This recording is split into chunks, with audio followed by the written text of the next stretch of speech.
Chapter 6. Kroog. Kayla bin Kroog, daughter of the warlord of the city of Kroog, princess of the nation of Utia, and the most beautiful woman east of the mighty Mardun River, was shopping when she met the strange Argivian. She had sampled the new shipment of plums from the Utian coastal provinces and been shown the sheerest and most colorful of fabrics from Zegon. She had been offered the freshest of spices from far-off Almaz and the largest of the great clawed river prawns of the upper Mardun. A group of Sardian dwarves offered to sell her golden earrings, which they swore once belonged to their greatest empress. A nomad woman dressed in scarves offered to predict the princess's fortune from the lines on her palms. And all of this was done with great ceremony and respect, which Kayla found extremely pleasing. There were, after all, advantages to being a princess. She examined handfuls of the lustrous ice stones of Sarinth, gems crystal clear, and hard as steel. She ran her fingers over the thick weaves of filigree rugs imported from Tamakul. A minstrel serenaded her with verses that he swore he made up on the spot to honor her. A group of street jesters built a human pyramid on her behalf. Storekeepers left their stores with samples of food, linen, or crafts they wanted to show to the most important woman in the city of Kroog. But Kayla bin Kroog had a purpose to her journey through the merchant's quarter. This was no whimsical spree, though if it was, none would dare to question it except perhaps her father, who was a bit of a grump about such things. She held that purpose in a small clasp purse clutched close to her breast. She had not told her father the reason for her journey, nor had she informed the guards assigned to protect her person nor even the redoubtable matron who served as her official chaperone on such larks. But she had a purpose, and that goal brought a spring to her step. At each stop during her itinerary she asked about the other shops nearby. There were taverns, clothing shops, hat makers, gem crafters, bead stringers, and all manner of shops, large and small. But only when someone mentioned a clockmaker did her dark brown eyes light up. That would be her next stop, she informed the matron, who in turn told the guards, who in turn asked for directions and cleared a path through the rabble for her Royal Highness's visit. The clockmaker's shop was a small one, even by the crowded standards of the crowded merchant district of Kroog. It was a narrow, two-story building tucked between a blacksmith's forge and a jeweler. The first floor was made smaller still by a low counter that ran most of the way across the width of the room, separating the clockmaker's workshop from the display and customers. The guards remained outside, but only an act of the gods would keep the matron from her place, glued securely to the princess's side. Kayla's nose wrinkled as she entered the shop. It smelled of wood and oil and other things she could not put a name to and would rather not try. There was noise. One clock ticking was an amusing distraction. 10 was an irritation, and here there were no fewer than 20 mounted along the right and left walls. Great pendulums swung back and forth in smooth rhythms, while other timepieces chimed softly to indicate the passage of each fleeting instant. It was both charming and overwhelming. The clockmaker was typical of his breed, well-fed, as her father would say, turning the reference from one concerning another's health to an endorsement of his own farming policies. Actually, this fellow was a bit more than well-fed, verging on stout. He could give the matron a run for her money in the heft department, and Kayla wondered for a moment if all three of them could stand to be in the same building. In addition to being stout, the clockmaker was balding, with gray hair showing at the temples. He wore a set of Argivian spectacles common to those crafts requiring detailed work. He was dressed in an oil-spattered shirt covered only partially by a heavy leather vest. The vest either belonged to a younger relation, or had been purchased when the clockmaker was thinner. "Your most esteemed highness," burbled the clockmaker. Groveling was a typical greeting for the princess in Kroog. Entire workshops and stores came to a screeching halt at her entrance, as the staffs bowed, scraped, and fawned. The clockmaker twittered with the best of them. "I cannot believe how fortunate we are to have your illustrious presence gracing my humble shop," he murmured in rapid cadence. "I am honored, truly honored." "You make clocks," she said sweetly, and the clockmaker's eyes lit up as if she had just announced the arrival of the gods. "Yes, yes," he said emphatically. "This is the house of Rusko, home of the clocks of Rusko, and we bid you welcome. Is our most radiant majesty interested in a timekeeping mechanism?" "No," said Kayla shortly. Indeed, she could imagine few things more irritating than clocks. They were necessary, she realized, for those poor, sad people who had to be at a certain place at a certain time, but that did not apply to her. Events began when she arrived, and everyone else was ready for her. She set down the clasp bag on the counter and opened it. "I have an item here in need of repair. It belonged to my mother, but it has not worked in years." She produced a small silver box from her bag. It was so brightly polished that it seemed to suck sunlight from outside the store in order to add to its luster. Kayla caught sight of her own reflection in the lid, clear eyes of deepest brown, lustrous, raven dark hair, soft lips that just verged on pouting. She liked to think that everyone would make a fuss over her even if she were not the daughter of the most powerful man in Yatia. She handed it to the clockmaker, who turned it over in his hands as if it was a live mouse. Carefully he placed a thumb against the latch, and the top sprang open soundlessly. "Ah," he said, then repeated for emphasis, "Ah." Kayla was suddenly sure that the clockmaker had never seen such a device in all his days. "It is supposed to play music when it is opened," she said. "Yes," said the clockmaker quickly. "Yes, of course it does." He closed the box and turned it over in his hands a few times. Then he touched his fingers to his lips, his brow pursed, and set it down on the counter. He looked up at Kayla and smiled, a kind of greasy leer. "Let me call my assistant for this one. Young eyes and deft hands and all that." Without waiting for her response, he turned and shouted toward the back of the shop, "Assistant! Counter!" Kayla looked in the direction of the shout and saw the clockmaker was addressing a slender, blond man who had been working at a bench toward the back. She had not noticed him because he had not risen and come forward when she entered. That fact struck her as odd.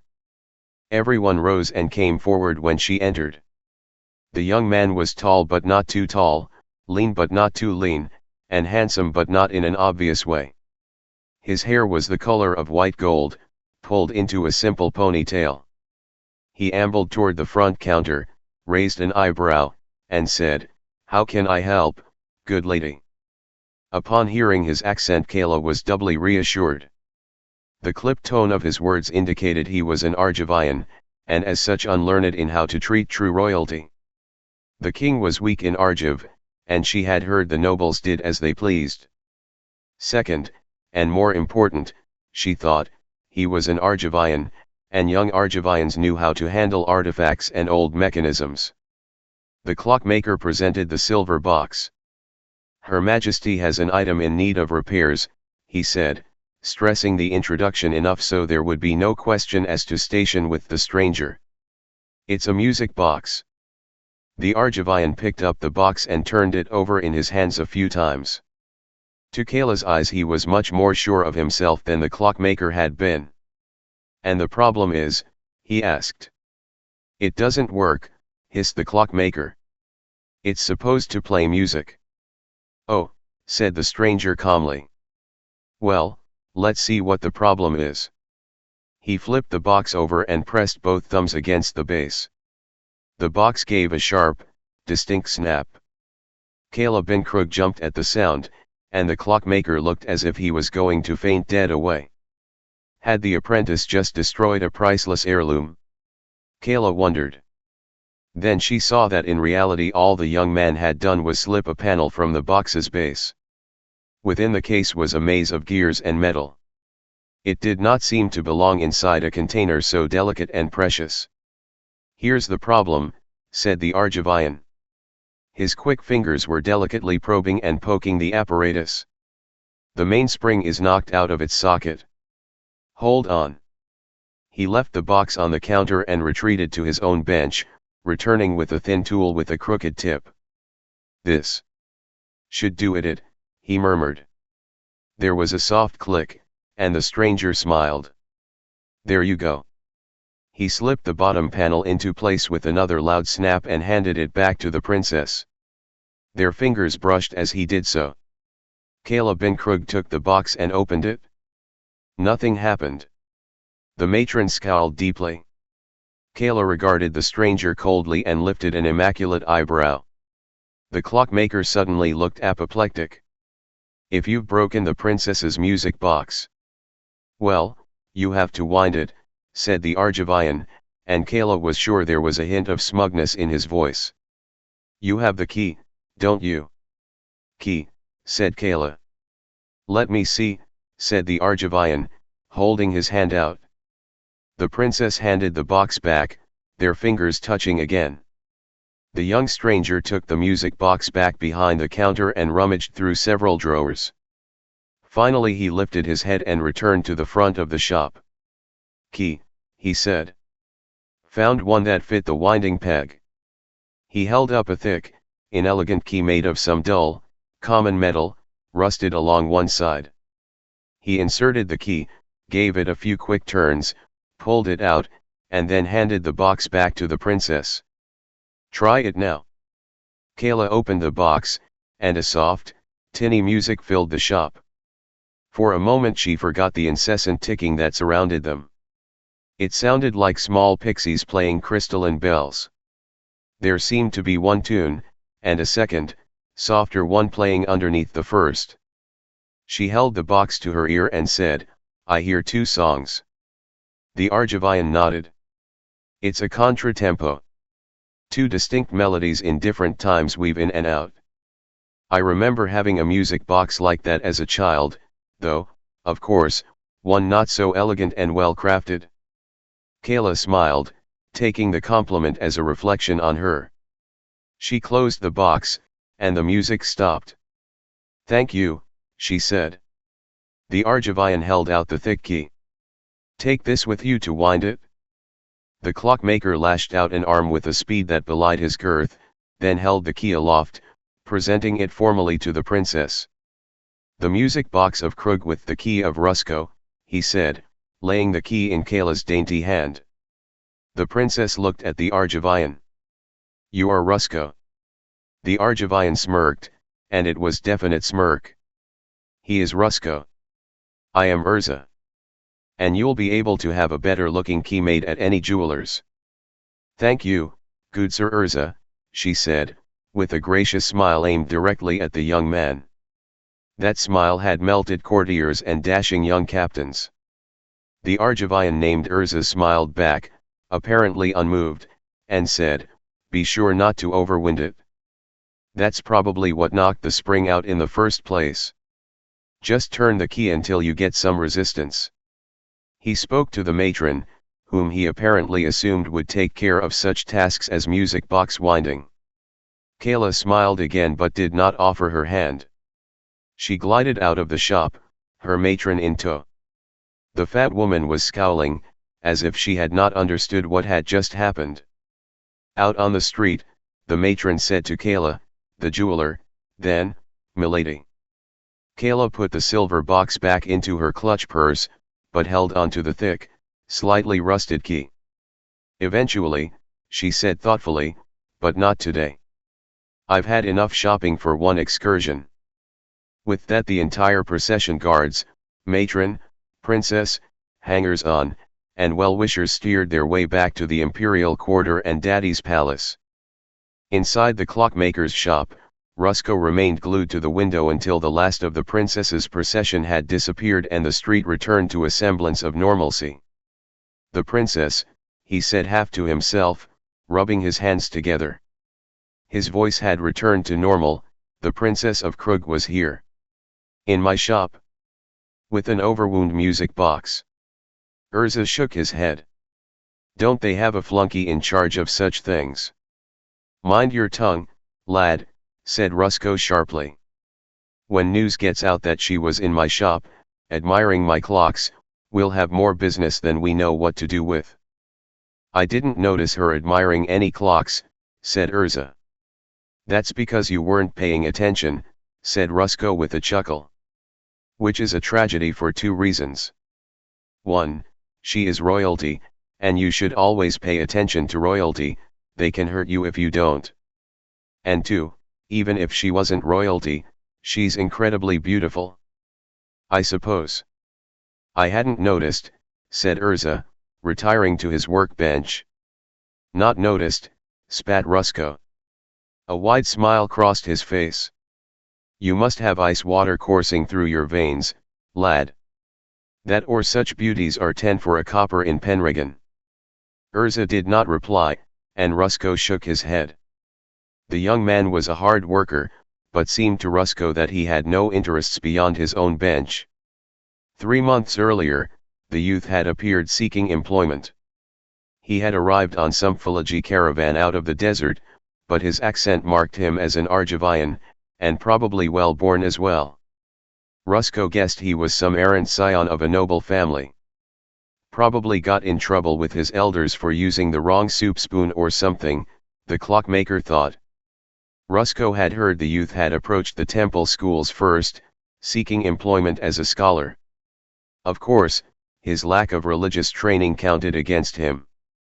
He then sought employment among the guilds.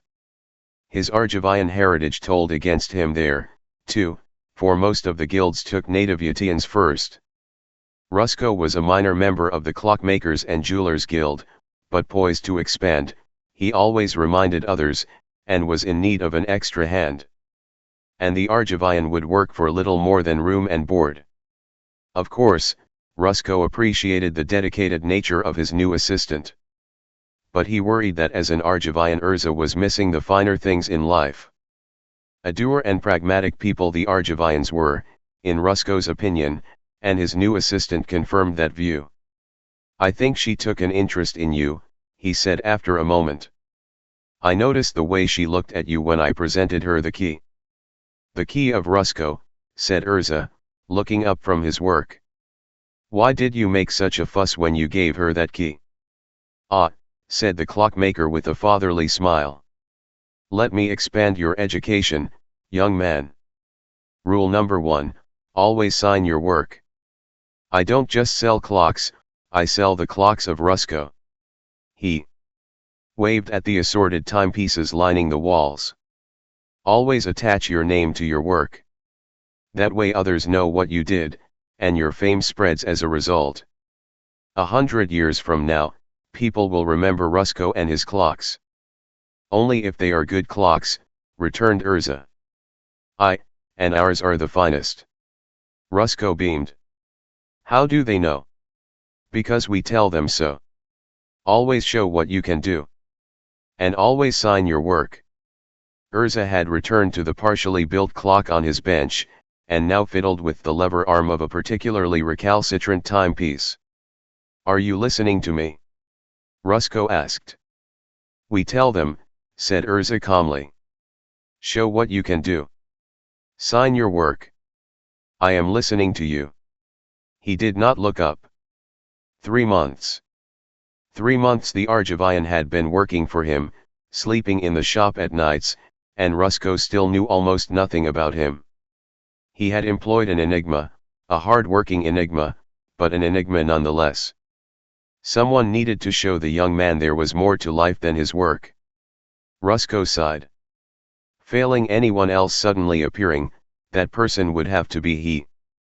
The older clockmaker observed, you Argivians are such dull children. So proper and practical. Why does it hurt to admit that you've just seen a lovely vision? Urza set down the lever arm. Fine. She was very pretty. Can I get back to work? I think it's a lack of gods, said Rusko, holding up both fingers to frame his point. The people of Argiv don't worship that much, do they? Once, returned Urza. Not much these days. That's the problem, said Rusko, placing a palm flat against the work table. No gods, no life. You've reduced your gods to sayings and psalms, parables, and dry scriptures. Yatia's gods are alive and well. We have an overflowing pantheon and bring more in from the hinterlands.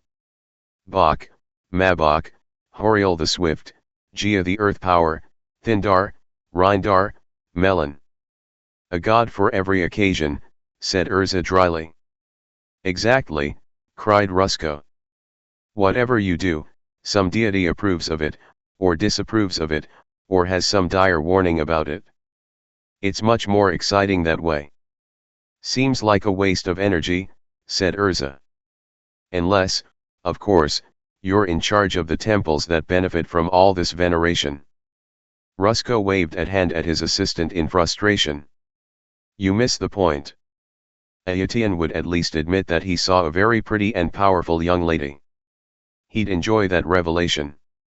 You are just denying it, and in the process you stunt your soul. Urza set down his tools and took a deep breath, then smiled deeply and shook his head. I admit it, good Sir Rusko. She was lovely. Radiant. And now that I have admitted it, what can you or I do about it? The warlord probably has her already promised to some powerful noble or faction leader to seal an alliance. Rusko looked hard at the young man, trying to determine if the Argivian was merely making fun of him. Then the clockmaker smiled. There you would be wrong, my lad. Oh yes. The warlord had a wedding all arranged, but the young man in question drowned. His ship reefed in a storm en route to Corley. And they call it the Shielded Sea, by Bach and Mabach. No love lost, of course. He snorted. You saw how deeply she was in mourning. She is free for a moment, free to pursue her own interests. But only for a moment, said Urza, for your warlord probably has some other plan for his daughter. And then neither you nor I will ever see her again. Rusko sighed. The lad had all the romantic spirit of a box of nails. Urza turned once again to his workbench. Now, if you would like to get back to business, I've found why this old caisson clock you have is losing time. The warlord did have a plan for his daughter, though not one that Rusko would have thought of. The warlord had spent his early days in battle, married late, and fathered still later. Kayla was the apple of his eye and the prize of his kingdom. She was not a gift he gave away lightly. Around him the warlord saw a nation at peace. His last major campaign, in which he had seized and held the sword marches and incorporated them into Yatia, was decades in the past. An entire generation, including his daughter, had been brought up in a land without war. The warlord hated it. He was surrounded by soft men and women, courtiers who used words instead of daggers, old generals content to spend their declining years playing with their grandchildren, dashing young captains who had earned their commendations by keeping clean uniforms, not by fighting an enemy. Soft, all of them, he thought. Kayla's betrothed had been the best of a bad lot, and the warlord had agreed to that one only after his own counselors made noises about a successor to the throne. And then the damned fool ran aground off Corley and died. He did not want to see his line diminished, as had been the blood of the weak kings of Argiv. His line needed strength. Kayla, his angel, was a strong young woman, and deserved an equally firm mate. He made the announcement the month after the official mourning period for Kayla's intended had passed. His daughter was to marry the strongest man in the kingdom. And to find this man, the warlord had established a test. In the central court before the palace, he erected a great statue. It was made entirely of a single piece of jade, 20 feet in height, crafted with the warlord's face. It took a team of 15 men to winch it into place. His daughter's hand, he decreed, would go to the man who could move the statue from one end of the court to the other. When the first day of the contest arrived, Urza said that it was the stupidest thing he had ever heard of, which statement set Rusko off again on a comparative study of Argiv and Yatia. That is because you have no romance, argued Rusko, locking the shop behind them. Closing the shop seemed to be the only way to get the young man to leave its confines, and Rusko saw the contest as an excellent chance to expose Urza to the finer things that Kroog offered. The idea of mighty quests and impossible tasks is in all our folklore, he continued. Look at the saga of Bish and Kana, or how Alarion vied for Titania's love. Urza stopped in the center of the street. But the legends say Bish and Kana died on their wedding day, and Alarion was torn to pieces by Titania's hounds after she rejected him. Rusko made a harumphing noise. I didn't say it was an exact comparison. He headed off down the street to the court. Urza followed, shaking his head. The competition was set for the first of every month, when the warlord and Kayla would attend. Most of the city closed down for those 5 hours while sturdy men tried to win the princess's hand. Servants cleared the court between the statue and the opposite end and set out lines of benches on each side as a makeshift stadium. Urza and Rusko looked down and saw that a group of thick, stalwart men had already gathered in a rough line. The smallest was twice Urza's size, and several looked as if they could take on an elephant barehanded. From the scars on a few exposed torsos, it appeared some apparently had. At the far end of the court was a low riser. Seated on a padded bench were the warlord and his daughter. As Urza and Rusko pressed into the court, a gong sounded. The first suitor strode forward to meet his jade foe. He wrapped his massive arms around the statue's knees and gave a mighty heft. The towering figure did not so much as sway under his assault. The strong man grunted, regained his grip, then tried to lift again. The statue was immobile. The gong sounded again, declaring the attempt over. Another burly individual waddled forward, this one so muscular that he was wider than he was tall. He tried to pry his fingers beneath the edge of the statue but was rewarded only with crushed digits. Another gong, and a third individual locked his arms around the statue's legs, bending at his knees for better support. This contestant gave a mighty bellow as he attempted to pull the jade figure from its moorings. The bellow became a scream as the muscular man suddenly let go of the statue and dropped to the court's floor, gripping another part of his anatomy. The gong sounded and a group of temple healers rushed forward to attend to the fallen champion. "Come, let's pay our respects," said Rusko, nodding his head toward the royal bench. There was a moving line in front of the warlord and princess. The Ateans passed before the pair, quickly bowing and touching their fingers to their lips in the fashion of that city. Rusko joined the throng, dragging Urza behind him. The clockmaker made a full bow and finger kiss, but Urza merely gave a respectful head bob. And then they were past the royal couple. "She looked at you," said Rusko as soon as they were past. "She did not," said Urza, shaking his head. "She's seen 1,000 people this day alone." "She smiled," countered Rusko. "She is a princess," said Urza. "Smiling is automatic for such people. Were I she, I would be seriously worried that one of those muscle-bound warriors will actually succeed in lugging the statue around. I don't think His Majesty is breeding for intelligence in future generations." Rusko shook his head. "You're being too logical, again, too pragmatic. Probably she is sure that no one will succeed. Sooner or later her father will come up with a more reasonable task." "What's wrong?"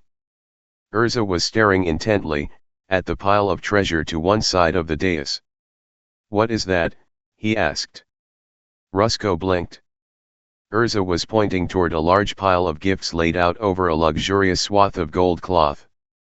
There were great swords, mirrored shields, and armor of the type that no one had worn in generations. Bins of rubies, diamonds, and sapphires glittered in the sunlight, accompanied by red velvet boxes holding crowns and diadems. "That's the dowry," answered Rusko, and quickly added, "I know what you are thinking with your logical mind. Why does the daughter of the most powerful man in Yatia need a dowry? Well, it's a tradition. Those are all old items belonging to the previous warlords. Some date back to the dawn of the nation. Some were made before Kroog was even founded." "What of the book?" said Urza. Rusko had not seen the young man this excited in all the time he had been in Kroog. He squinted to see the object to which Urza was referring to. "You mean the one next to the ivory shield?" "Yes, the large one," said the young man. "What is it?" Rusko leaned forward. It's a book, he confirmed. Definitely a book. Yes, of course it's a book. But look. On the binding are Thranglyphs, snapped Urza. Rusko blinked again. The young man was positively thrilled by the discovery. Rusko removed his lenses, rubbed them on his shirt, and put them on his face again. He shrugged. If you say so. Can you read them from this distance? Urza was silent a long moment, apparently puzzling out the geometric writing. Then he said, Jalum. Was there a Jalum in Yatia's history? Considered Rusko. I think there was an advisor or scholar. Or a philosopher. Long ago, before the temple schools. Is it important?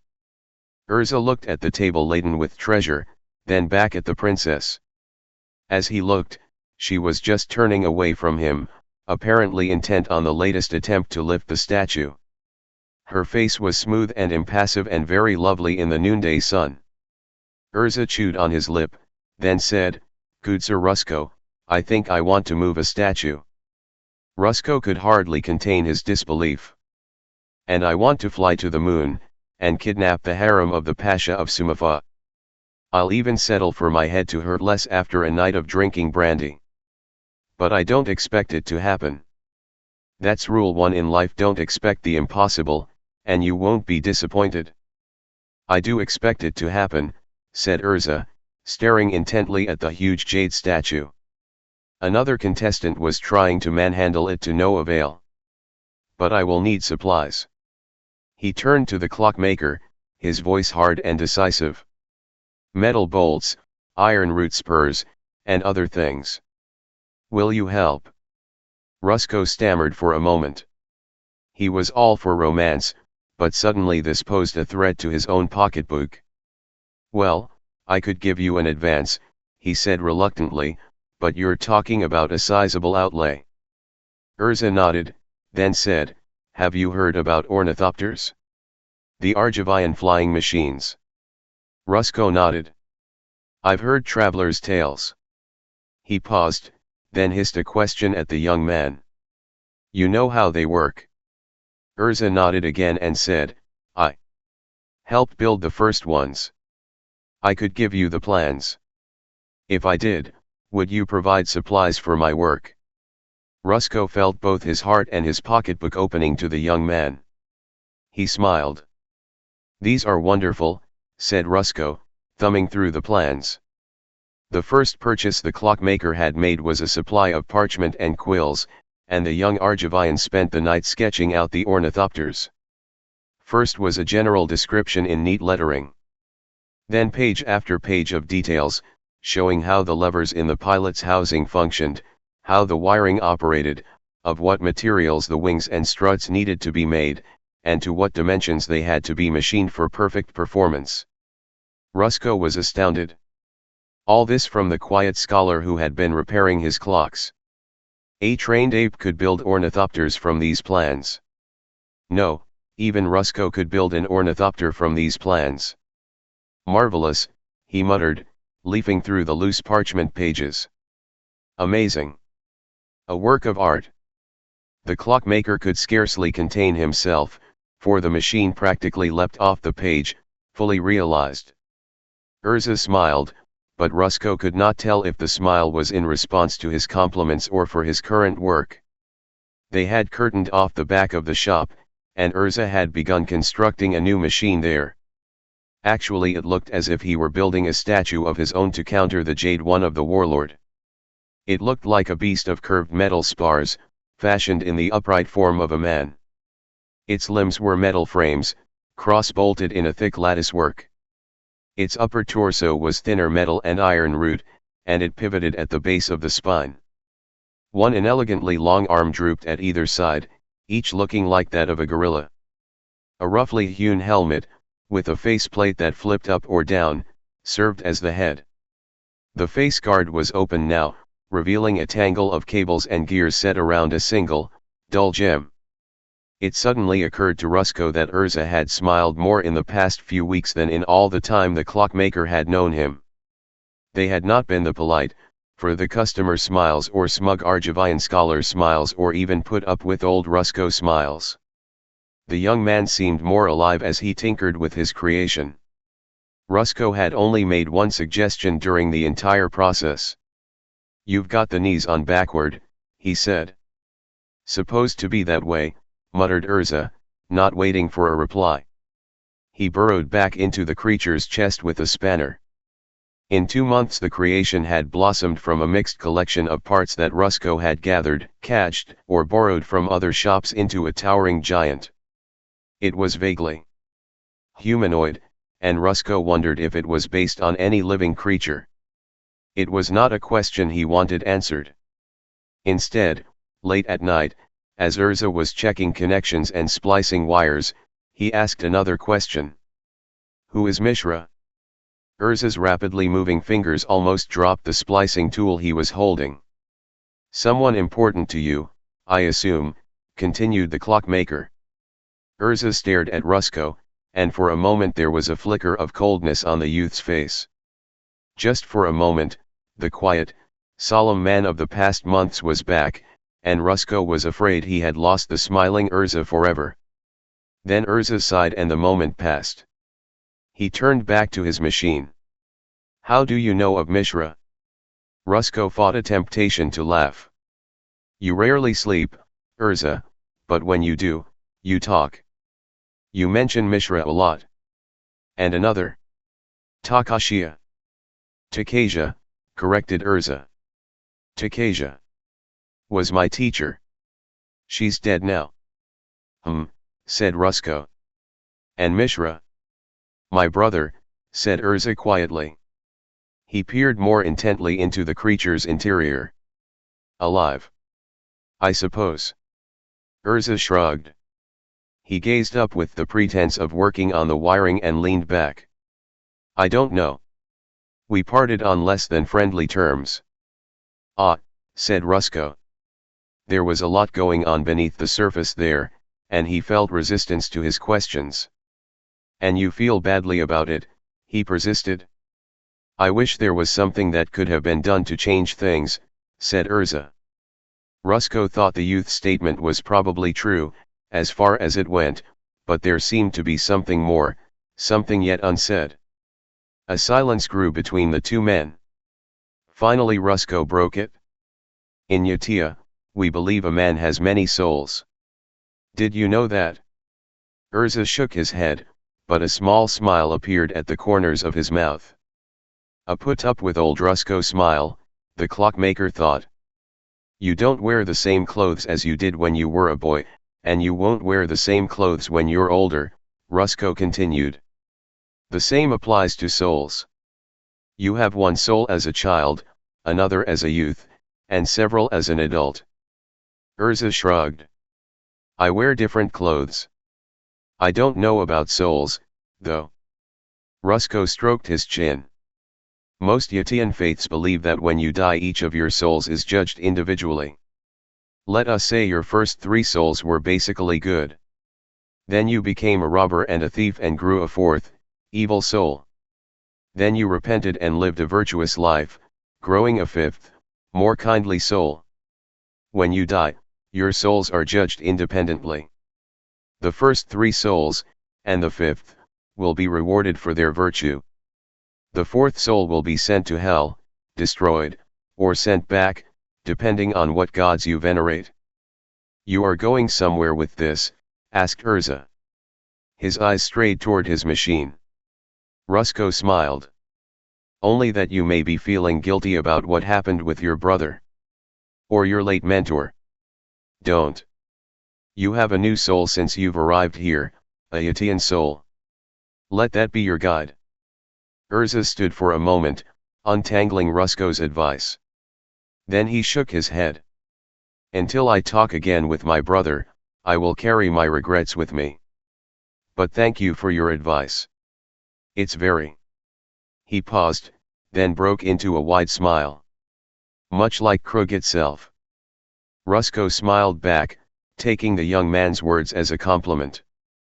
"So," he said, looking up at the titanic figure, "does it work?" Not yet. Urza pulled a chain from around his neck. Rusko saw that the chain was attached to a large gem, a dark ruby flecked with streaks of multicolored fire. Urza climbed the step ladder until he was level with the great creature's head, and pushed the gem inside. Standing on tiptoe, Rusko could see the young man touching the ruby stone to the dead, inert gem in the creature's head.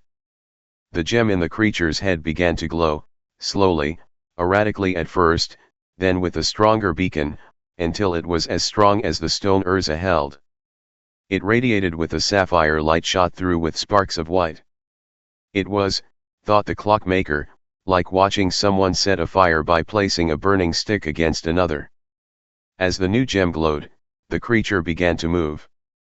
It raised one arm, then lowered it, then raised it again. The gears and pulleys at the machine's arm and shoulder whined softly as they moved. Urza lowered the creature's visor. The light of the gem shone through its eye holes. "There," said Urza. "Now the machine has a new soul as well." It was the third month of the competition, and for Kayla it was proceeding much the same way as the first two. A cavalcade of horns and gongs sounded. A throng of well-wishers passed before her and her father, though there were fewer with each passing month, she noticed. A gathering of overly muscled warriors waited their turn to attempt the impossible. Again, there were fewer than previously. On the first day of competition it had all been a great celebration. A month later, at the second trial, it was merely interesting. Now, 2 months after the first day of competition for her hand, Kayla felt the whole affair was becoming tedious. She reviewed the candidates and suppressed a shudder. This lot might look well behind a plow, or pulling one, she thought wickedly, but as far as leadership material went, they were sorely lacking. Some part of Kayla's mind gave a mental shrug. What did it matter? After the wedding, she would make all the important decisions. At first, as each took his turn, she imagined what life would be like with each of the hulking brutes. That proved to be less than appealing, so she soon settled on guessing the nature of their injuries after they had failed to move the statue. She had counted so far that day 10 pulled muscles, 3 in the groin, 2 burst intestines, 7 cases of exhaustion, and a head injury. The last was from a young man from the sword marches of the far north, who grew so frustrated that he head-butted the statue. The temple healers hauled him off the field by his feet. The current contestant was a grunter, gripping the statue and trying to pull it down on top of himself. Kayla did not care for grunters. She liked the bellowers better.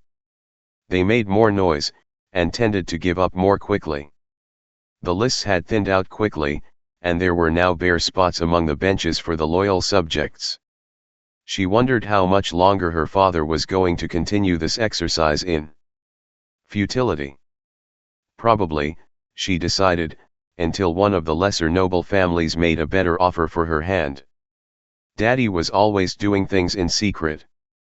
Kayla was resigned to her fate.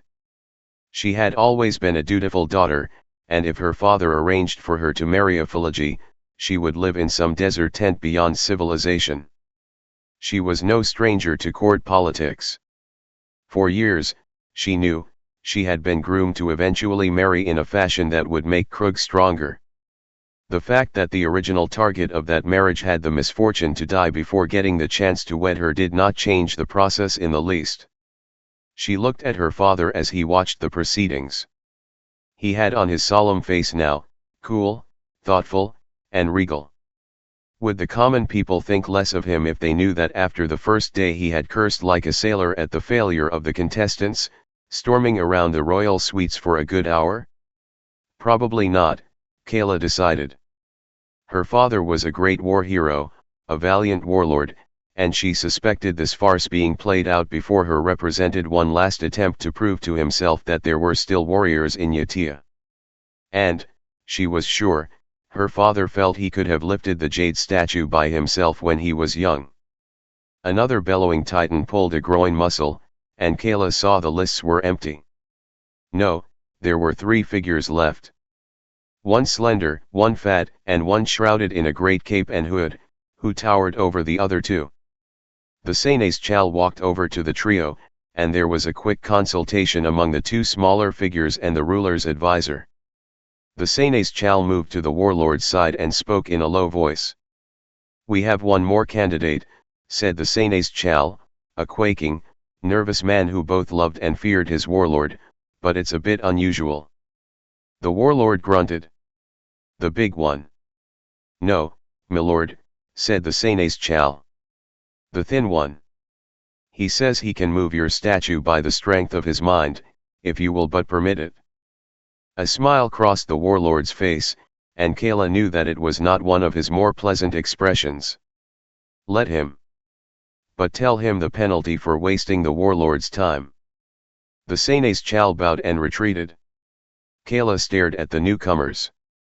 The slender one was attractive, but it was only in proximity to the fat one that she remembered where she had seen him before. He was the Argivian clockmaker, the stranger with the wry smile and clipped accent. For a fleeting moment, Kayla allowed herself to think about life with this one. The prospect was not totally unpleasant. She also wondered if he could truly move the statue with his mind, or if he would sprain his brain in the process. Kayla's memory spun for a moment. Urza, that was the young man's name. She still had his key next to her mother's music box. And his companion, the fat one. She knew she had heard his name at the shop, but nothing came to her now. Urza stepped directly before the statue. Behind him strode the fat man, helping along the titanic cloaked figure. There was a smell in the air, like the air before a storm. The Argivian bowed deeply. "I thank the crown for the chance to succeed in a task that has defeated so many others," said Urza. The warlord waved his hand, urging the young man to speed up his speech. Kayla was sure that after today Daddy would abandon this method of choosing a suitor. "I will now move the statue by the strength of my mind," declared Urza. Reaching back, he pulled the cape from the large figure behind him. There was a collective gasp from the crowd as the cloth fell away to reveal the figure beneath. It was made of metal, and was human in form. At first Kayla thought it was a living being, but immediately she saw that she had been mistaken. It was a machine. Of course, she thought. He is a clockmaker, after all, and an Argivian. The Argivians were always poking around the old ruins, trying to find powerful devices for their own use. "I built this, using my mind," said Urza, and the fat man made a harumphing noise. "That and using the services of Gudzer Rusko, maker of fine clocks," the youth added. "Let what I have built with my mind move your statue." The large humanoid machine lumbered forward, and for a moment Kayla expected it to pitch over onto the stonework. As it walked, the Argivian stayed next to it, speaking to it, guiding each of its motions. The pair reached the statue. Urza pointed to one side of the statue, and the machine placed a hand, metal with fingers of polished wood, on that location. He pointed to the other side, and the machine placed its other hand there. Urza patted the side of the creature, and it began to lift. After the bellowers, screamers, and grunters, the silence that surrounded the artifact was eerie. There was a slight humming, like the space between the notes of Kayla's music box. The metal humanoid bent at the knees, which seemed, from the princess's vantage point, to be constructed backward, and slowly lifted the figure from the ground. There was a collective gasp from the crowd as daylight appeared beneath the jade statue. The construct pulled the statue straight up, holding it about a foot off the ground. Slowly the great machine spun on its hips, its spine rotating all the way around, so that its knees were pointing forward. Then slowly, the machine started to walk toward the opposite side of the court. It was slow going. The machine could hold the statue, but the courtyard had difficulty supporting both the machine and the statue. Paving stones crushed beneath the giant's feet, and at one point, the great metal creature pitched precipitously to the right as the stones turned to dust beneath the weight of its tread. There was a whining noise as wires spooled through pulleys, and Kayla was sure she was about to see the mechanical equivalent of a groin pull. Urza was at the machine's side at once, examining the problem and shouting orders. The great metal thing responded, tipped the other way, and at last reached its final destination. Urza gave one last command, and the machine set down the jade megalith so that it faced the royal dais. The crowd applauded. Some fled the stands to tell their friends the king's statue had been defeated by a metal creature made by an Argivian. Kayla found herself on her feet applauding as well, but one glance at her father stopped her. His face was a storm cloud, and veins throbbed at his temples. Wordlessly he rose and turned away from the dais, thundering back into the palace. Ever dutiful, Kayla rose as well, but allowed herself the opportunity to look once more at the talented Argivian. He stood there in the center of the court, his machine next to him, the clockmaker on the other side. The common people were already spilling into the courtyard to congratulate him. On his face was a wide, beaming smile. She decided it was a pleasant smile, and smiled back at him. She did not stop to see if he saw her mark of favor, but instead turned and followed her father through the palace doors. She only hoped the warlord would reach a room with thick walls before he exploded. It took 15 minutes for the warlord to stop cursing, and another 15 before he was using coherent sentences. Kayla, the Senes Chal, Kayla's matron, and a brace of nervous courtiers waited for the storm to abate before even venturing an opinion. The temerity, he shouted at the rafters. The insult. How dare that? That.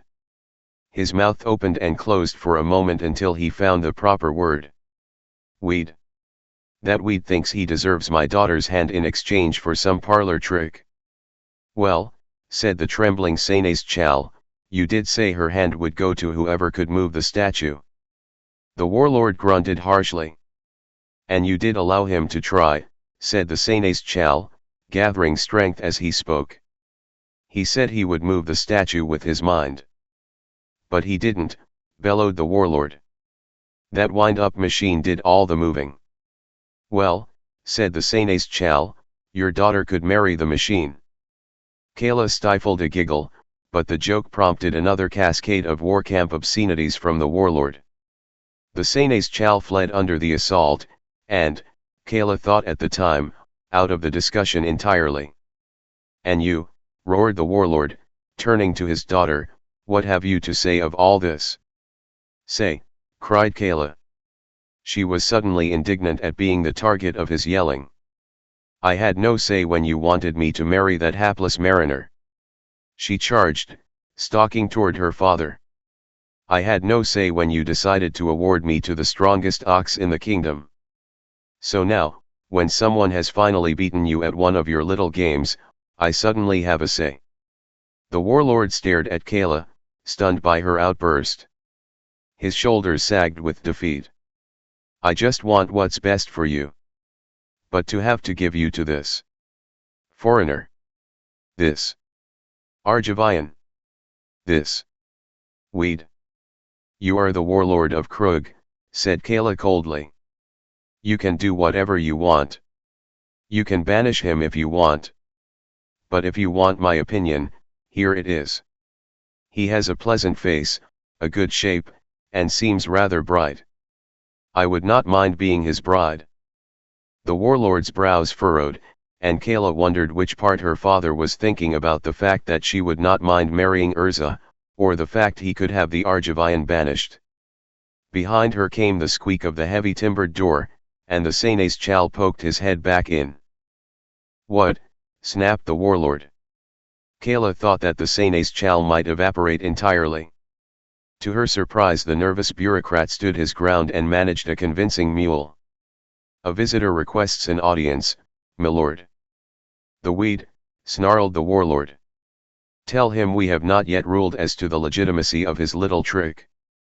Not the Senes Chal gulped and continued, Argivian.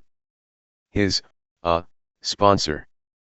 The warlord looked at Kayla, and the princess nodded vigorously. Her father could bully most of the staff. Perhaps the little clockmaker had a better chance of making Urza's case. At first it seemed a vain hope. The clockmaker bowed 3 times before reaching the warlord. Each bow being a deep, knee-buckling affair that consumed time and further shredded her father's patience. As Rusko rose from the third bow, Kayla walked to his side and helped the overweight merchant to his feet, escorting him to the warlord. "Your Grace and Your Highness," gasped the fat little man. "Conqueror of the sword marches, bearer of prosperity, master of our fates." The warlord flapped his hand impatiently, while Kayla wondered if the clockmaker talked that way in real life. "I bring 2 messages," said Rusko. "The first is from my boon assistant and companion, good Sir Urza, the Argivian." He paused and waited for a response. "Go on," snapped the warlord, biting off his words as if they were bits of meat. The clockmaker cleared his voice. "Sir, Urza says that he understands if you choose to rescind your challenge, though he would be very disappointed in losing the companionship of your lovely daughter." He bowed to Kayla, and the princess returned it with a nod. She wondered if what the clockmaker said about Urza's disappointment was true. "Is that it?" asked the warlord. "The first message, yes," replied Rusko. "And the second?" inquired the warlord. "The second is from me," said the clockmaker. He lowered his voice somewhat. "And this is it?" He reached into his vest, pulling out a sheaf of papers. He handed them to the Senes Chal, who in turn handed them to the warlord.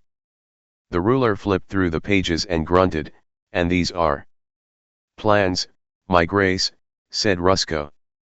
"Plans for a flying machine, an Argivian flying machine, designed by the talented young good Sir Urza." The warlord looked from the clockmaker, to the plans, to the clockmaker. "The Argivian knows how to build flying machines. Do they work?" The clockmaker bowed deeply. "I do not know for certain. 2 months ago, I could not tell you that his mechanical man would work. But it has." The warlord looked through the papers a 3rd time. "And the Argivian might have other secrets locked up in his mind," he said, almost to himself. "I would presume so," said Rusko. "He is a private man, closed to all but those closest to him. Definitely in need of a woman's touch to bring out his best." Again he bowed to Kayla. The warlord grew silent, and Kayla knew he was weighing the alternatives.